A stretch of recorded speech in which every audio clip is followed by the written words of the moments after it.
Meus irmãos, como os irmãos sabem, nós estamos transmitindo esse vídeo porque o Conselho suspendeu os nossos cultos e as nossas reuniões por ordem do decreto do governador do estado e, portanto, nós estaremos gravando vídeos para continuarmos orientando a igreja através da sua palavra.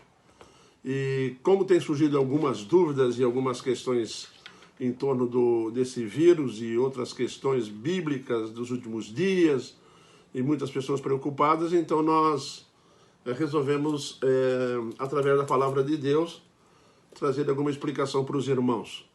Diferenciar o que vem ser a perseguição, diferenciar o que não é perseguição, e como o caso que nós estamos vivendo agora, por exemplo, obviamente não se trata de uma perseguição objetiva à igreja, porque é algo que está acontecendo com todos. Na grande perseguição, os irmãos sabem muito bem que será o mundo perseguindo a igreja.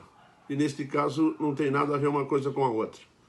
E a palavra de Deus nos vai trazer algumas informações importantes, porque existem algumas dúvidas com relação ao fato de que se deveríamos ou não fechar a igreja, se deveríamos ou não continuar cultuando juntos.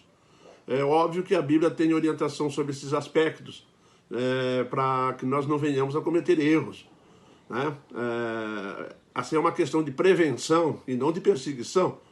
Nós temos que ter bastante noção sobre isso para evitarmos confusão e talvez até mesmo sofrer espiritualmente porque acha que deveria estar adorando a Deus na igreja. Na realidade, nós podemos adorar a Deus em casa, podemos adorar a Deus em todo lugar. Jesus falou para a mulher samaritana que não é nem no Monte Gerizim, nem lá em Jerusalém, né? Mas que Deus é adorado em espírito e em verdade. Portanto, onde nós estivermos, continuaremos adorando o nosso Deus e servindo o nosso Deus. E isso é uma questão de prudência. Essa questão de prevenção é uma questão de doença que atinge a todos, então, inclusive os crentes, né? E é bom que os crentes tenham noção disso, né? A palavra de Deus nos orienta muito bem a respeito de prevenção. No Provérbio 22:3, ele nos traz uma orientação clara sobre isso. O prudente vê o mal e esconde-se, mas os simples passam adiante e sofrem a pena. Deus não está ensinando através de que existe heroísmo ou que existe uma grande vitória do crente ficar exposto a vírus ou exposto à morte, né? E em Lucas 21:21, o Senhor Jesus Cristo traz uma orientação muito séria para a igreja. Então, se estiverem na Judéia, fujam para os montes. Os que se encontrarem dentro da cidade, retirem-se. E os que estiverem nos campos, não entrem nela. Perseguição é uma bênção. A perseguição que fez com que a igreja evangelizasse o mundo. Não significa que quando somos perseguidos, que acontecer qualquer coisa, fechar a igreja, que nós vamos ficar calados. Não vamos. Coisa muito boa é quando persegue crente. A Ásia foi toda evangelizada, o mundo foi evangelizado. Se você pegar o Atos capítulo 8 em diante, você tem a primeira perseguição da igreja quando o mundo foi evangelizado.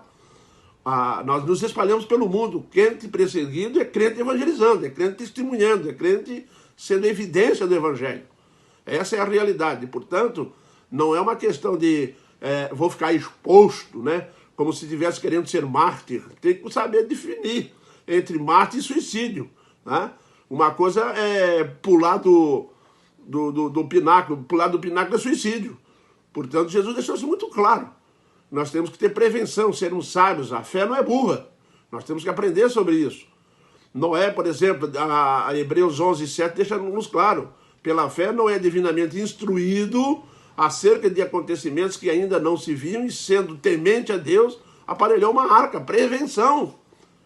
Não significa que a arca foi tirada da terra. Ela permaneceu na terra, estava sobre o mar, né? E, portanto, nós temos que ter convicção disso. Ela estava sobre o mar e é bom você observar que a arca não tinha nem leme, porque quem pilotava a arca era Deus. Quem governa todas essas questões é o nosso Senhor Deus, o soberano sobre todas as coisas. E, portanto, não devemos ficarmos preocupados com as questões de não podermos nos reunir na igreja. Tá? Isso não é a perseguição. Quando for perseguição, vamos fugir. Quando vier doença, vamos ficar em casa. Em Mateus 10, por exemplo, 16, Jesus disse assim: eis que eu vos envio como ovelhas para meio de lobos. Sede, portanto, prudentes como as serpentes e simples como a pomba. temos que nos prevenir, temos que nos guardar. Porque senão, de que adianta crente exposto a vírus, morre o crente, acabou o testemunho. Já pensou se a palavra de Deus viesse nos orientar, vocês têm que morrer de vírus, vocês têm que morrer assim, vocês se entreguem. O que ia acontecer com a evangelização do mundo? Não ia ter. Não é? Por isso é contraditória a palavra de Deus. A palavra de Deus não vai dizer sobre isso, devemos nos preocupar, sim. E temos também aqui um texto da palavra de Deus, baseado em Mateus 24, de 6 a 8, que traz uma outra orientação muito importante. Em Mateus 24, de 6 a 8, diz assim: e certamente ouvireis falar de guerra, rumores de guerras, vede e não vos assusteis, porque é necessário assim acontecer, mas ainda não é o fim. Portanto, se levantarão nação contra nação, reino contra reino, e haverá fomes e terremotos em vários lugares. Porém, tudo isso é o princípio das dores. Surge uma pergunta: o que Jesus quis dizer com não vos assusteis? Primeiro, que o mundo não vai acabar com terremoto. Segundo, o mundo não vai acabar em guerra. O mundo não vai acabar com bomba atômica. O mundo não vai acabar em vírus. Não é o coronavírus que vai acabar com o mundo. Não vai acabar nem na grande tribulação. Porque se você pegar Mateus 24, 9, ele vai dizer: logo depois da grande tribulação haverá o último sinal. O último sinal é Jesus Cristo vindo da terra. O final do mundo é Jesus Cristo vindo de novo, a segunda vinda, a volta dele, que logo em seguida vem o juízo final. Portanto, não adianta ficar assustado, alarmado, chorando, gritando, com medo, tremendo. Não é o fim. É necessário acontecer assim. São sinais dos tempos. Agora eu faço a última pergunta com um objetivo muito simples. Qual é o objetivo dos sinais, então? Bom, o objetivo dos sinais é, primeiro, confirmar a palavra de Deus. E nós temos que aprender sobre isso. Se Jesus Cristo disse que vai acontecer isso e começa a acontecer, isso nos serve de alerta e serve para nos avisar e nos conscientizar as pessoas que o fim virá. Isso traz uma outra certeza. Os sinais vêm para trazer uma outra certeza. Se os sinais estão acontecendo,